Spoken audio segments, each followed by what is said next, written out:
যারা beginner nail artist আছো, আজকের আমার ভিডিওটা তোমাদের জন্য ভীষণ হেল্পফুল হবে, তাই স্কিপ না করে ভিডিওটা শেষ অবধি দেখো। আমার ক্লায়েন্ট চেয়েছিল শুধু ফার্স্টের দুটো আঙুল এক্সটেনশন করবে আর বাকিগুলো ওভারলে করবে। তো সেই মতো আমি যখন ওর এক্সটেনশনটা করতে চাই, আমি ওর লোকেশানে গেছিলাম, যেহেতু ওর বাড়ি থেকে আমার বাড়ি একদমই কাছে।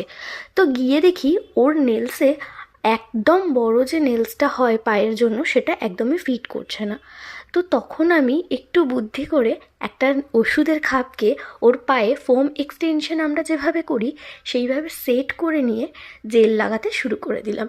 তোমরা যারা নতুন আছো, যদি কখনও তোমরা এই প্রবলেমে পড়ো, তাহলে তোমরা আমার এই ভিডিওটা একবার দেখে নিতে পারো। অবশ্যই তোমরা কেউ ঘাবড়ে যাবে না, একটু বুদ্ধি করে কাজ করার চেষ্টা করবে আর ক্লায়েন্টের সামনে সবসময় কনফিডেন্ট থাকবে। আমি একদমই বুঝতে পারিনি যে এই নেলগুলো ওর থাম ফিঙ্গারে সেট করবে না, তো সেই জন্য আমি কোনো ফোম কাগজও ক্যারি করিনি। আমি ভেবেছিলাম নেলগুলো সেট করে দেবে, তো নর্মালি আমার মাথাতেও অতটা আসেনি।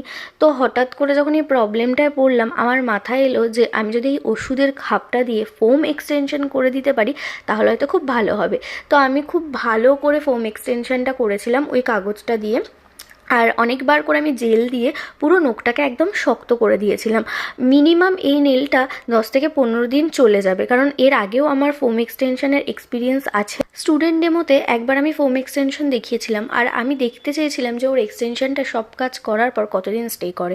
তো ওটা না মোটামুটি 10 থেকে 15 দিন স্টে করেছিল। আর আমার ক্লায়েন্ট আমাকে বলেছিল, দিদি মোটামুটি 3 থেকে 4 দিন যাতে আমার এই পায়ের নেলটা থেকে যায় এরকমভাবে তুমি করে দাও। তো আমি সেই মতোই ওকে খুব সুন্দর করে একদম শক্তভাবে নেলটা করে দিয়েছি, আর ওকে আমি বলেই দিয়েছি যে 3 থেকে 4 দিন অনায়াসে চলে যাবে। এখন ও আমাকে বলেছিল, দিদি আমার 3-4 দিন খুব ভালোভাবে চলে গেলেই হবে। আর ও আমার সাথে খুব কনফিডেন্স ছিল এবং আমাকে খুব সাপোর্টও করেছে। থাম ফিঙ্গারটায় তো ফোম এক্সটেনশন করেছিলাম, আর বাকিগুলোতে একদম ওভারলে করে তার মধ্যে জেল পলিশ এবং বাকি সমস্ত কিছু করে একদম রেডি করেছিলাম। আমার এই আইডিয়াটা তোমাদের কেমন লাগলো সেটাও কিন্তু জানাতে ভুলো না।